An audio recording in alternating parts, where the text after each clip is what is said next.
Hello, hi everyone. Welcome to District 51 Talk Story with our Democratic candidate here, Lisa Marten. Uh, Welcome, Lisa. Thank Thank you you. for coming out this evening and giving us a little bit of your time. As we get closer to the campaign, as we get closer to the election, we just trying to drum up some support, trying to get more people out there voting, letting everyone know that we have 1 month left until the election, and ballots are beginning to drop this week. So, with that being said, as the ballots begin dropping on Monday, we want to make sure that everyone is registered to vote. Uh, Deadline for mail-in ballot voting is on Monday, the 5th, and also you can walk in on election day if you won't be receiving a ballot. But with that being said, Lisa, how are you? I'm good. I'm excited. I'm excited that this is drawing to a close. Hmm. It's been a long slog, and yeah, Yeah, it's been I'd an be very interesting one, right? excited to be able to move beyond the campaigning and focus 100% on the job. Right. Yeah. Great. And with that being said, what are some of the things that you want to work on our community? I mean, for those that don't know, District 51 consists of Enchanted Lakes, Lanikai, Waimanalo. We have Pohakapu as well. I'm not missing anyone, right? That's all of us here on the Windward side in Kailua and Waimanalo. So, as you were saying, Yeah. So I didn't expect to be in the middle of a pandemic when I decided to run, but I do happen to have a background in public health. I have a doctorate in public health, and I used to work on different types of public health issues, but for many years on the HIV/AIDS epidemic. And so this is right up my alley. And since I had already decided to run, and now we do have a pandemic, I have been very interested in that and following it very closely and trying to call for aggressive preventive measures. And I would love to be in the legislature to be a voice. The issues keep changing, right? Fortunately, we're making great strides and learning a lot quickly from this brand new pandemic. But whatever, it's not going away anytime soon. right. And if I'm elected, there will be new issues and new ways to try to manage and keep our economy open and our schools open with Mhm. different, we'll have new technologies hopefully for easier, cheaper testing, maybe vaccines. I'm actually part of the Pfizer vaccine trial. I've had my 2 doses, and I don't know if it was the real thing or a placebo, but I felt pretty bad after. So I'm guessing it was the real thing. Okay. So I'm hoping we'll have new tools available, and whatever we have available, we'll have to think of really good ways to use them. So I'd like to be involved in that, Yeah. even though that wasn't the reason I ran. Right. Well, like you said, you didn't run in the beginning of a pandemic, but here in Kailua and in Waimanalo, a lot of us, just like the rest of the state and everyone around the country, really, a lot of these businesses are closing.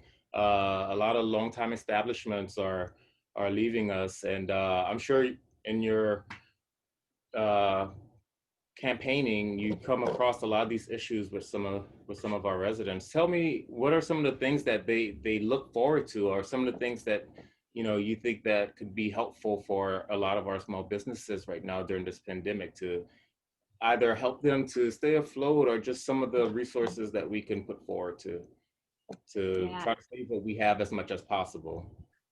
Yeah, it is heartbreaking. I literally sometimes just drive by and I notice a storefront that is just, the print shop is now gone. Oh my goodness, right? So it is really sad. And I really think in the terms of the way that I can contribute, the best thing I can do is try to push for strong public health measures so that we don't have to shut things down. Um, and then the other thing is what we're already doing is using our relief funds to try to you know help small businesses with rent Yes. and people who've lost their jobs make it through. but I'm hoping that we will be able to open up tourism. That will be gradual, and we even if we were to open the doors wide open, which wouldn't make any sense, we still it would take time to ramp up. Right. And as you said, the public health issue is going to Yeah. be in front of any economic, continuance. Yeah. So anyways, but it is heartbreaking. I do have a lot of friends with small businesses that are, have taken it down to bare bones, and they probably will be able to make it through. But then there's other businesses that just didn't have any sort of cushion, and Mm-hmm. it's super sad. Yeah. Right. Some businesses on the flip side are going gangbusters, right? This epidemic has been good for some businesses. Right. Um, and not that they celebrate the reason they're so busy, but it's not an even spread. And so we do have, luckily there are a lot of businesses that are not hurt, so we can focus our resources on the ones that are. Absolutely. I'm doing my bit. I'm trying to do a lot of takeout. Absolutely. Same here. Hi, Melody, welcome to the call. Melody, I'm sure you know Lisa Marten. Oh yeah, aloha. Yeah. This picture was Welcome. taken from her from her home. Welcome. So we are continuing our discussion on Lisa and Kailua and what that means with the Democrats coming up. I'm just so excited, Lisa, once again for this election. It's all election campaigning is always a long time. It always seems forever, but wow, less than 30 days. How do you and your campaign plan to continue to get people out to vote? As you mentioned before, a lot of the ballots are going to be dropping off, and so we want to keep that enthusiasm up all the way through to November 3rd. And so, like, what are some of the ways people can spread that message? And Well, I think that the reality is we don't have to get people out to vote, since the ballots are coming to them. We just need to get them to turn it in. Mm-hmm. And I like the campaigns, vote in your underwear and all that stuff. It is easy, and I know we had really great voter turnout in the primary, relative to the past. And right. I think it will be even easier for people to vote in the general. The primary ballot was a bit overwhelming, and there's a lot of people that just don't bother to vote in the primary anyways. So I'm guessing that our turnout will be record-breaking, is what I'm guessing and hoping. I did find going door to door that people who do not want to vote, I tried to talk people into registering. Right. And there's people who are just, no, I don't do that. I'm like, oh, it's so easy. It's 2 minutes at home to register online, and then you don't have to go anywhere. Your ballot comes to you. It's so easy. And it's interesting that there's people that it's not the time commitment, it's not the hassle, they just don't want to engage. And so right. That's a little bit heartbreaking, that they feel that that it doesn't matter who they vote for. Absolutely. Yeah. And I talked some people into it, I believe, especially young women. I just like, do you know what women right. Did to fight for your right, and now you are just throwing it away? Yeah, absolutely. I'm totally with you on that. And I'm one of those friends, always the one friend that's like, hey, are you registered to vote? And, the ones that they know to come to during this time. And I love that. And I'm always encouraging people to vote. I really love the fact that people are so excited right now. So many of our community members here are out, and it's just exciting. Yeah. But anyways, you were asking about, besides COVID, what am I interested in? Mm-hmm. There's a lot of things that have kind of been brought to the forefront because of COVID, but they're things I've been working on for a long time. So in terms of diversifying our economy, that's, something that's on everyone's mind right now. Right. And to give our leaders credit, we have been trying to diversify for a long time, right? Hawaii has put significant resources into high tech and film through very generous tax credits. And that didn't really pay off for us, to be honest, right? The high-tech companies, the ones that did well, by the time they were ready for a second round of funding to expand, those funders tended to be on the mainland in Silicon Valley or in Seattle, and they wanted them there. So we didn't end up getting the jobs that we had hoped to keep here in Hawaii. But I can't help but hope that with people getting used to working at a distance, right? All the telecommuting that's become so commonplace with COVID, all of us becoming Zoom experts, etc. I'm hoping that maybe we can have more people based in Hawaii doing those types of jobs, more easily in the future. But the industries that I've been trying to push are ones that we have a local market for. So we don't have to entice something from the outside. We're already spending money on energy, a lot of money on energy, on imported oil, and we're spending money on imported food. And if we can, switch to local renewable energy, then instead of sending that money out, a lot more stays here in Hawaii in terms of jobs and also in terms of savings, because it's cheaper. And then for food, my district, Waimanalo, where you live, is just, there's a lot of underutilized agricultural land, including state-owned agricultural land. And I would love to see it put into production. To have small farmers working, they need a market. And there's a lot of ways the state can support them by setting up long-term contracts with our school, the DOE cafeterias. Right. It would be great to have our kids eating local fresh produce. It wouldn't necessarily be cheaper, but it does stimulate our economy and it makes us more food secure. So it does achieve a lot of different goals. We could also have contracts like that with our hospitals, with our prisons. So we could definitely provide a market that could make it easier to get into the business of farming. And we said here in the Waimanalo area, with, as you said, the state-owned land and just the amount of people that could use the job here and local jobs, that would be great for them. Yeah, and not, you need to learn to farm, but there's a fabulous, again, I can only influence state issues, and we have a great state-run Go Farm program that teaches people to be farmers and also teaches them the business side of farming. And it's through UH, and it's also works with Windward Community College. And they're already, it's not a new program. They've been working, they're tested, they're doing a great job. And that's the kind of thing we could expand. As we want to recover, we have to invest in our economic recovery. We can invest in renewable energy, and we can invest in local agriculture, so that we do diversify the way we want to and come out of this pandemic hopefully stronger than we went in. Good. Okay. Does anybody, I feel like I kind of know everyone on this call except for Thomas. Do you have any questions? No? Hi, Lisa. I was really curious about what you said about that you took a pilot shot and tried. Oh.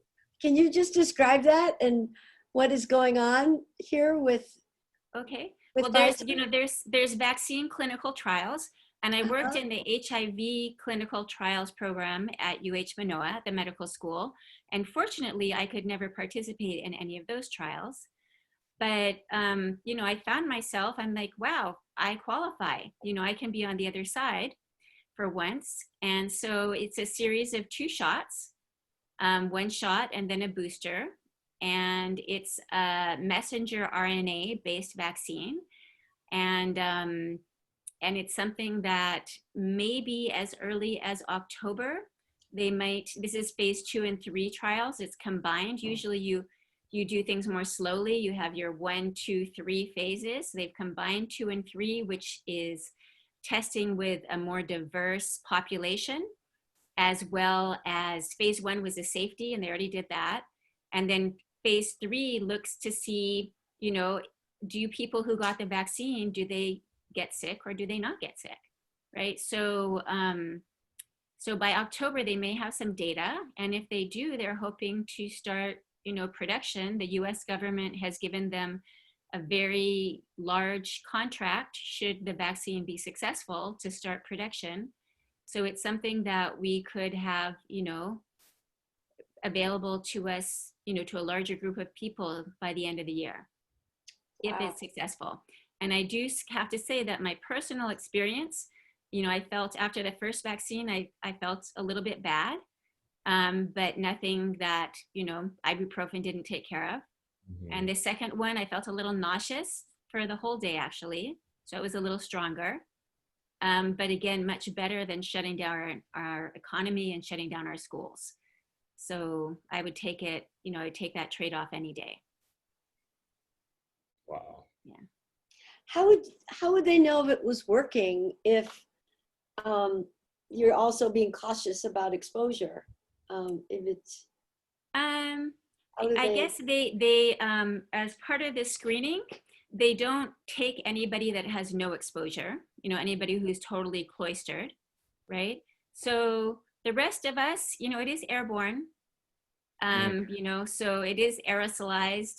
And so, in theory, if you are out and about, as I am, I'm not wearing full protective equipment, N95 masks, et cetera. I'm wearing a cloth mask. I am being cautious in a normal way. And so, I am exposed to some degree, just as we all are. But yeah, they do try to screen out people that are being, that are truly keeping themselves, inside, away from everybody, because they wouldn't have, they wouldn't be good data. You're right. yeah, okay. Yeah. Okay, well, thank you for volunteering to do that. Wow, Yeah. that's a big thing. Well, we just, I kind of felt I have met a lot of people in my campaigning who are very, very concerned about vaccines for their children. And I just, and that concerns me. I feel like we have forgotten as a society what it was like to have all these terrible, lethal childhood diseases, right? So the product of our success is that people haven't experienced those diseases and are no longer afraid of the diseases. They're more afraid of the side effects, especially with a lot of misinformation about links between vaccines and autism. And so, I thought, put my money where my mouth is. If I think vaccines are so important, then, Well, as a public health expert, I mean, how do you think that kind of comes off as a little more political and not just a lack in the faith that like our CDC would make sure that we are not giving random things, but do you perceive that vaccines are just, it's not that people don't want to take them, they're just skeptical of who's issuing it as opposed to, maybe another administration or something like that? Oh, no, I think that the community of parents that are very concerned, it really has nothing to do with one administration or the other, because these vaccines have been around for a long time. They just are concerned, that they're putting their children at risk. So they're trying to be good parents. And it's, and it's unfortunate, because then you get situations like, measles. You have situations where you have an outbreak of a disease that we've almost wiped out. Yeah. And then there's some people, like children with, immune problems, cancer, leukemia, stuff like that, they can't take the vaccines. And so it puts them at risk if healthy children are not taking them. Okay. Yeah. There's also the Corey, issue. as someone who lives in Waimanalo, what are your biggest concerns? Let me see if I have anything to offer to address them.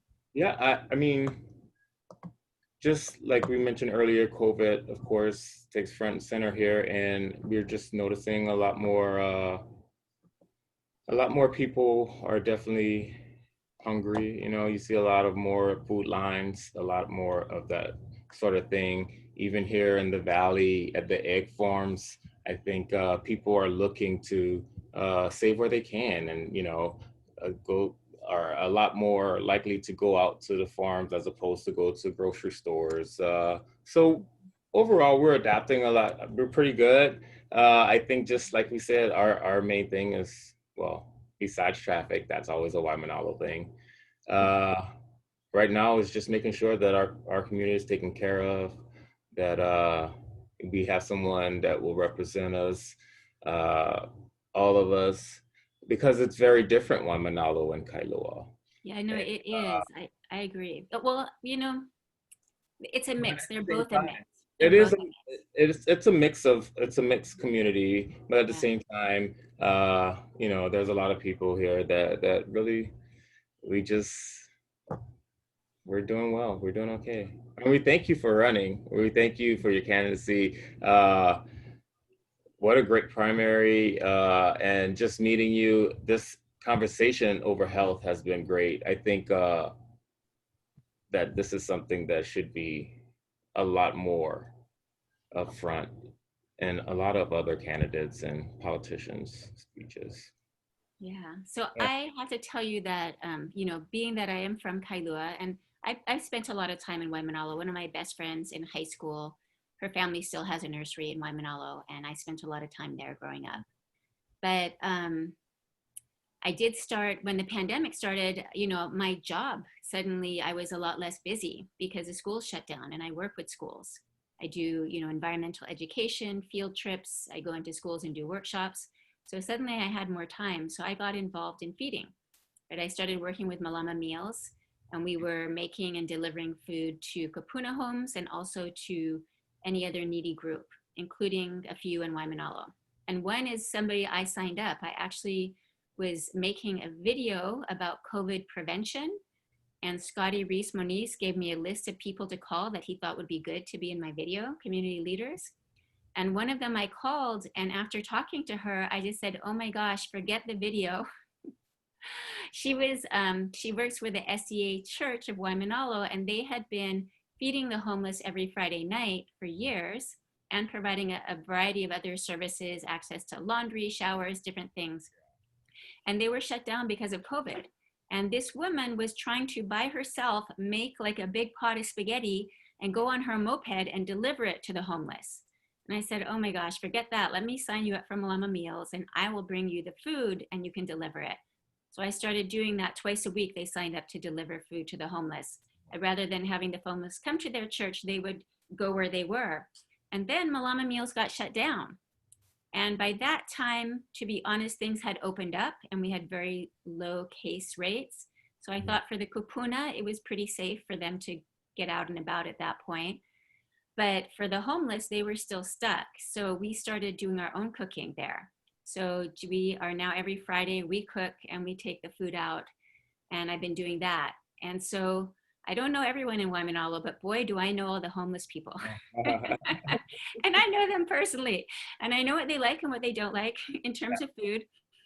And yeah, so I have gotten, in some of the Well, you are spots. really at the forefront of these issues, and you see, this is why we have such a great candidate in Lisa Marten. And I'm happy to hear that, Lisa. Thank you so much for everything you're doing. Yeah. Yeah. So anyways, there are issues. I really like Auntie Blanche's project. Some of the neighbors nearby are not happy about it.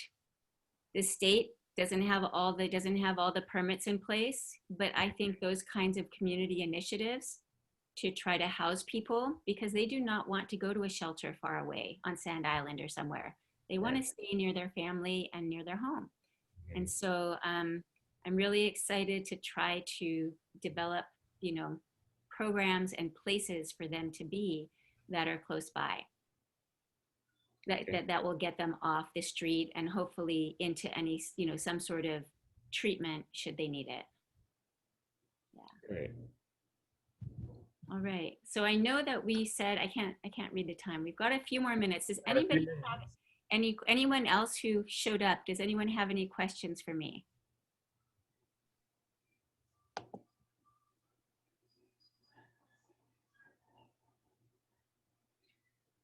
I'm so excited. There are so many issues that I am a bit overwhelmed. I knowing that you really can't, you know, you can't make changes in every area, and there are so many areas that I'm interested in.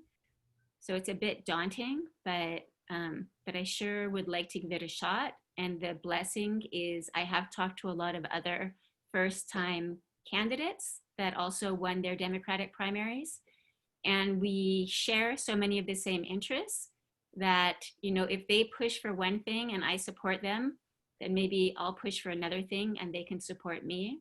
So you do have a feeling that you don't have to focus on everything.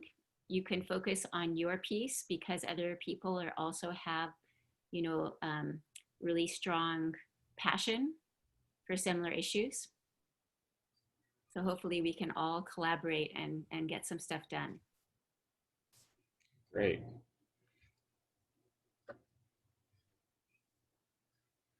Anyone else? Anyone has any questions? Aloha, Lisa.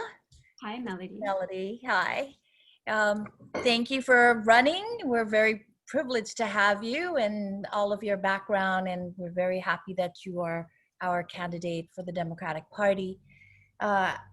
A lot of people, though, however, are very familiar with your environmental background and your stance, and very strong in that regard. So from a progressive standpoint, we love you.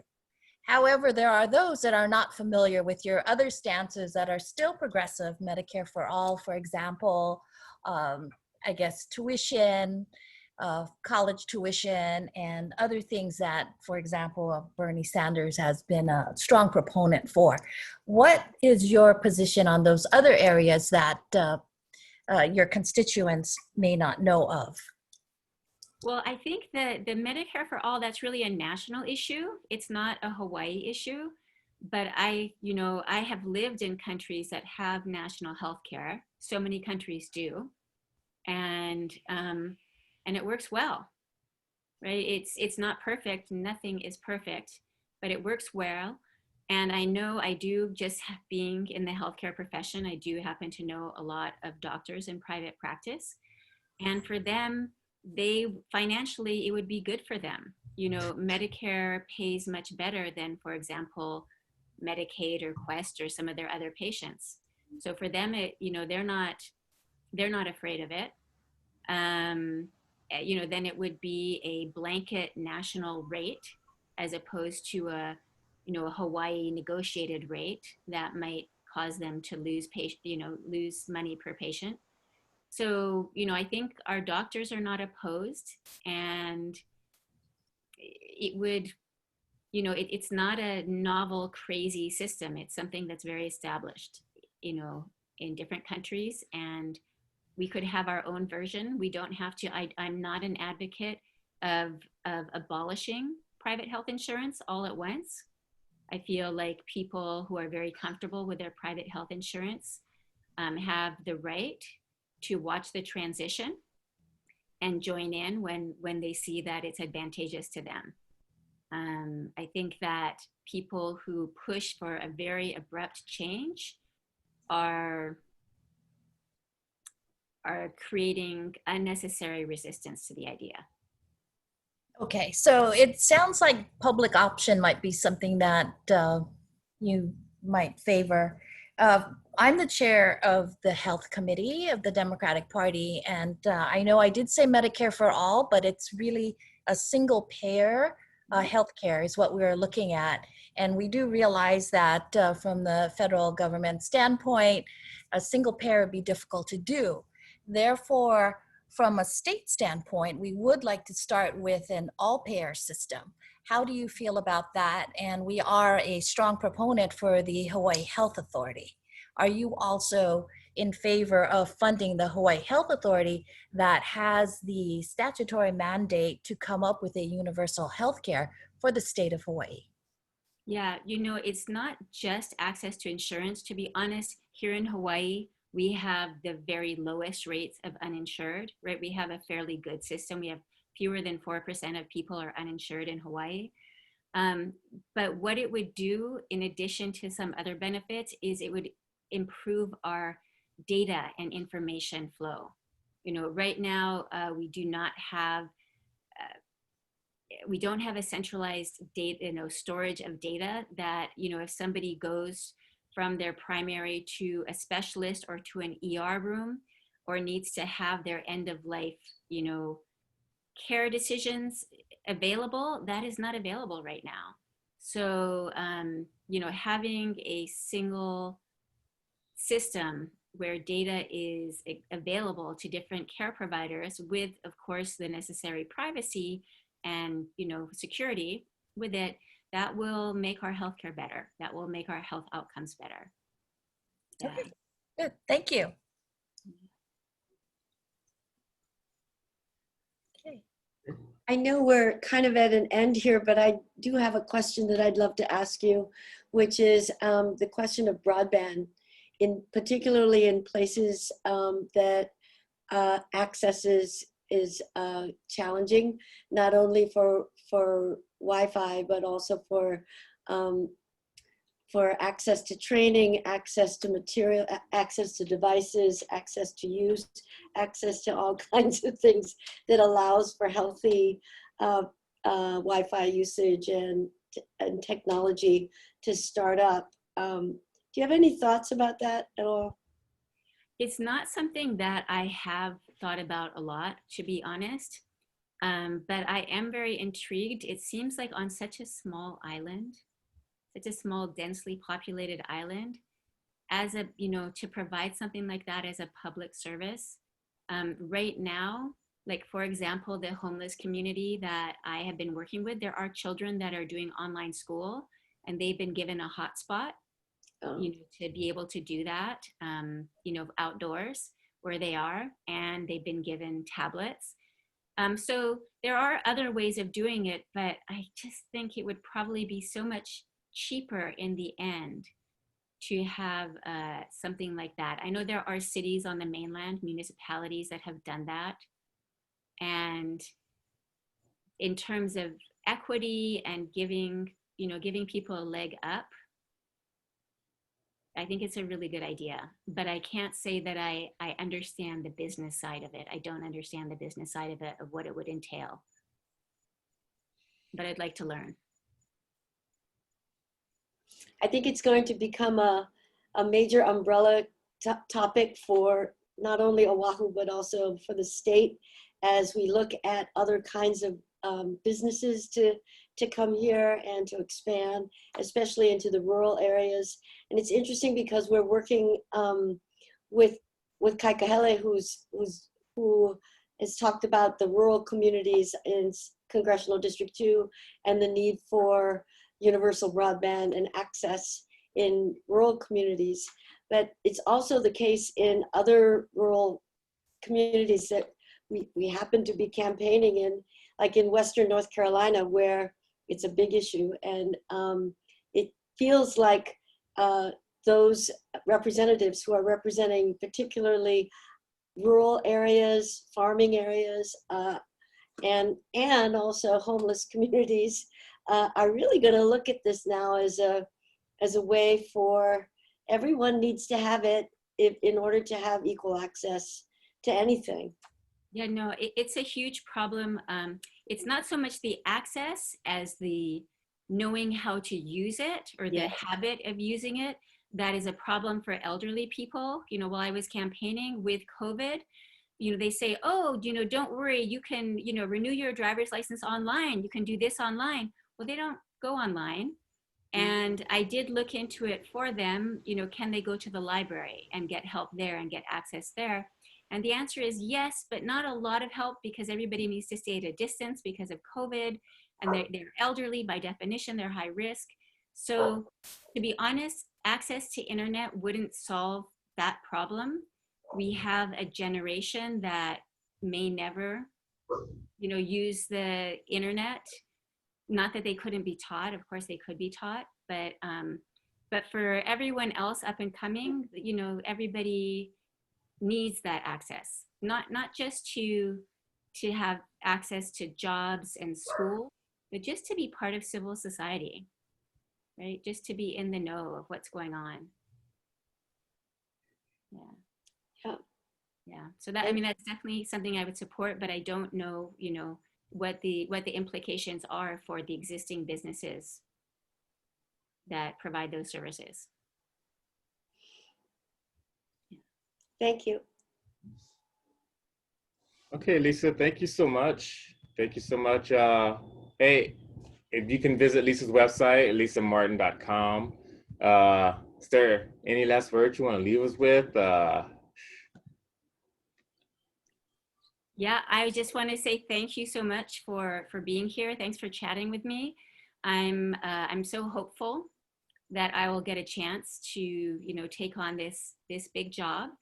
And it seems overwhelming, but I know I wouldn't do it alone. I know that if I had the job, there's a lot of people in the district that actually have been working on different issues, just as people in this conversation have brought up issues I don't know that much about, that have been thinking about them and have thought about solutions already. And hopefully we can team up to put some of those into effect.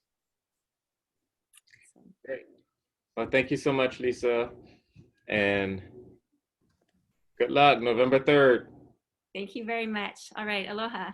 Aloha.